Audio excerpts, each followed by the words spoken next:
თანამედროვე სამყაროში, რაც ძალიან აქტიურად დაკვირვებადი არის, ალბათ არის ის, რომ შესაძლებლობა უფრო და უფრო მცირდება შეხვდე საკუთარ ნაკლს.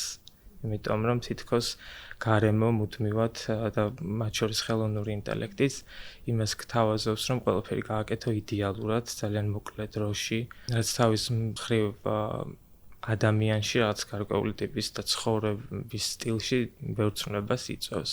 დღესდღეობით ძალიან აქტიურად საუბრობენ რამხელა პრობლემას წარმოადგენს მოზარდებში, რომლებსაც ჯერ კიდევ ბოლომდე არ აქვთ განვითარებული გარკვეული კოგნიტური უნარები, რაც მნიშვნელოვანია შემდგომ მაღალი აკადემიური სწავლებისთვის, რომ აქტიურად იყენებენ ხელოვნურ ინტელექტს იმისთვის, რომ დავალებები შეასრულონ ან გარკვეული ტექსტების შექმნან და გენერირება გააკეთონ.